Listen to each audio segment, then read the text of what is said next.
रहे हैं, मेरा खाना रखा है और मुझे भूख भी लग रही है। खाऊंगी नहीं तो मेरे शरीर की गाड़ी कैसे चलेगी?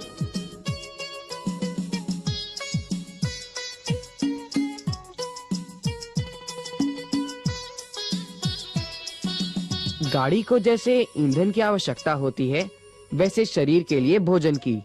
हाँ, पर ईंधन की तरह खाना तुरंत ऊर्जा देकर गाड़ी नहीं चलाता। उसे ऊर्जा बनने के लिए लंबा सफर तय करना पड़ता है। भोजन के सफर में अनेक अंग कार्य करते हैं। इनमें मुख्य है मुख, ग्रासनली या ईसोफेगस, आमाशय, छोटी आंत और बड़ी आंत। इनके साथ ही यकृत, पित्ताशय, अग्न्याशय और गुदा भी। लो शुरू करते हैं मुख से। मुख में ग्रास डालकर दांत भोजन को काटकर चबा चबाकर मुलायम कर देते हैं।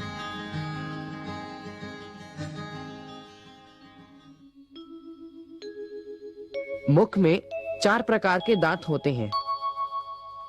कृंतक या काटने वाले,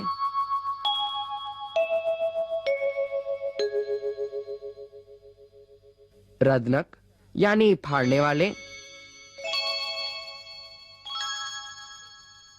अग्रचर्वणक या आगे के चबाने वाले और चर्वणक यानी चबाने वाले दांत।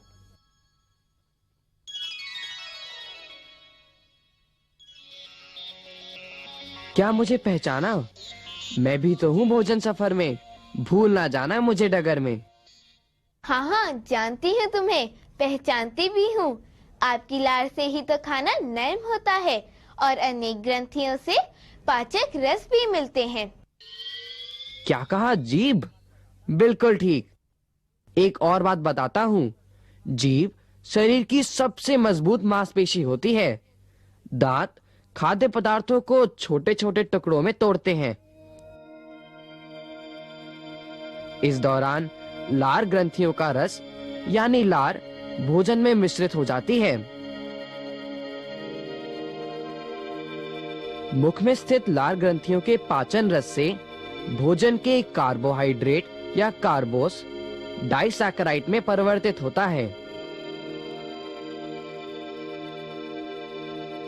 जीभ खाने को इधर-उधर ढकेलने में मदद करती है, इसलिए बार-बार चबाने से रोटी मीठी लगती है, क्योंकि भोजन के कार्बोस का पाचन मुख से ही आरंभ हो जाता है।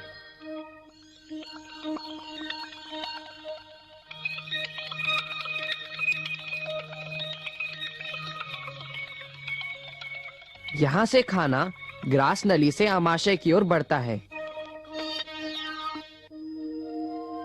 वहां पहुंचने के बीच में उसे कई और जगहों से गुजरना पड़ता है। भोजन नली या ग्रास नली के पीछे होती है श्वास नली। खाना ग्रास नली में ही जाए, इसलिए श्वास नली को एक फ्लैप ढक देता है।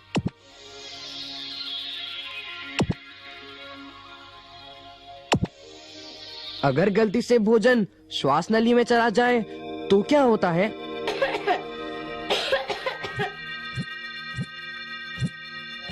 ग्रास नली के फैलने और संकुचित होने की क्रिया भोजन को आगे बढ़ाती है।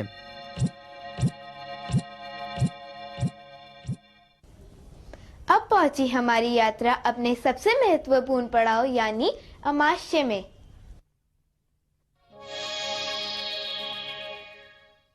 एक छोटी सी थैली जैसा है आमाशय। आमाशय शरीर के बाईं ओर पसलियों के पीछे होता है।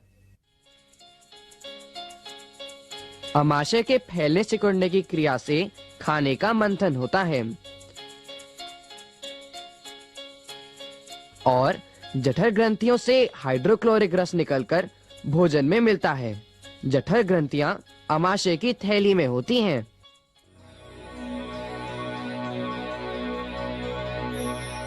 यह है अमाशय के अंदर की सतह, जैसे एंडोस्कोप की लेंस से दिखती है।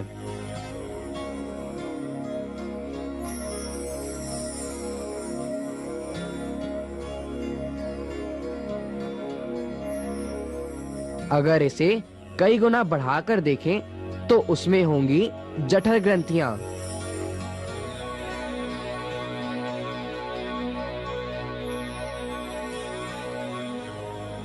इसमें से हाइड्रोक्लोरिक एसिड और एंजाइम पेप्सिनोजेन बनकर अमाशय की दरारों में आता है।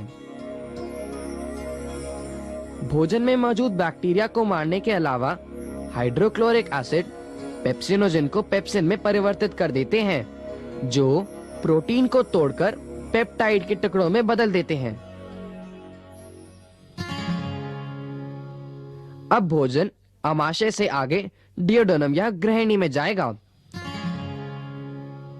यहाँ यकृत और अग्न्याशय पाचन में अपने पाचक रस मिलाएंगे, ताकि कार्बोहाइड्रेट्स और प्रोटीन के साथ साथ वसा का भी पाचन हो। यह हमारी छोटी आंत है।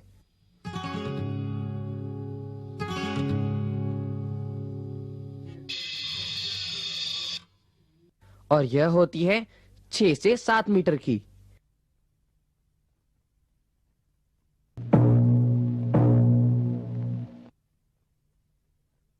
एक मजे की बात बताऊं, छोटी आंत के अंदर की सतह तौलिए के रोए जैसी दिखती है।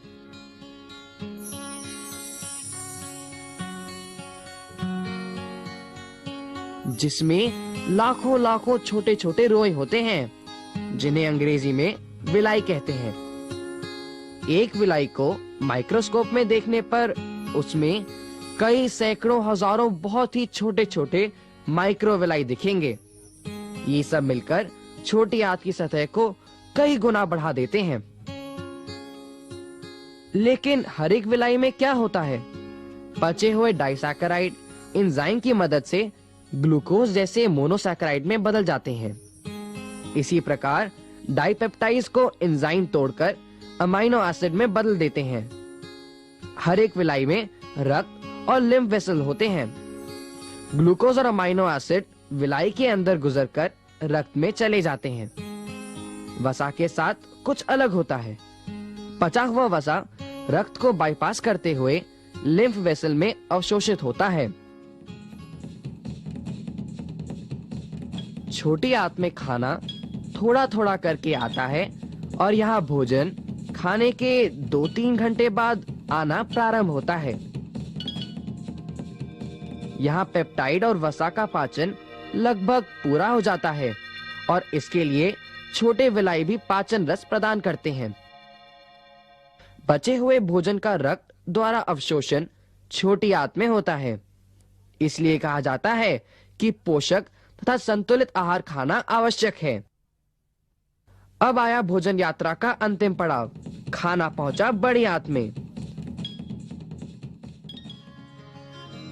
यह बड़ी आंत कहलाती है, पर लंबाई में यह केवल 1.5 मीटर है, जबकि छोटी आंत 7 मीटर की है।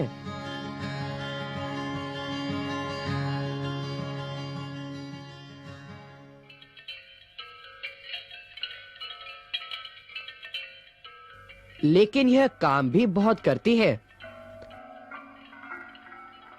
जिस खाद्य पदार्थ का पाचन नहीं हुआ, ऐसे खाने से पानी, खनिज और विटामिन जैसे पोषक तत्व बड़ी आंत के द्वारा सोख लिए जाते हैं।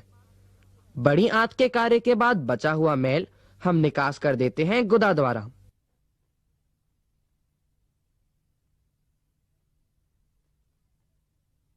आप भी अपने दिन भर के भोजन का एक चार्ट बनाएं। देखें उसमें कितने कार्बोस, प्रोटीन और वसा है। पता लगाइए। भोजन के पाचन में लगते हैं लगभग 3 से 4 घंटे। मुख में भोजन का चर्वण और उसे मुलायम बनाने की प्रक्रिया होती है। साथ साथ लार ग्रंथियों का रस भोजन के कार्बोस को डाइसैकेराइड में परिवर्तित करता है। ग्रास नली के फैलने और संकुचित होने से भोजन आगे बढ़ता है। अमाशय में भोजन के प्रोटीन पेप्टाइड में विभाजित होते हैं। छोटी आंत में प्रोटीन अमीनो एसिड में परिवर्तित होते हैं। डाइसैकेराइड ग्लूकोज में मिश्रित होते हैं। पचा हुआ प्रोटीन और कार्बोस रक्त में और वसा लिम्फ में अवशोषित होता है।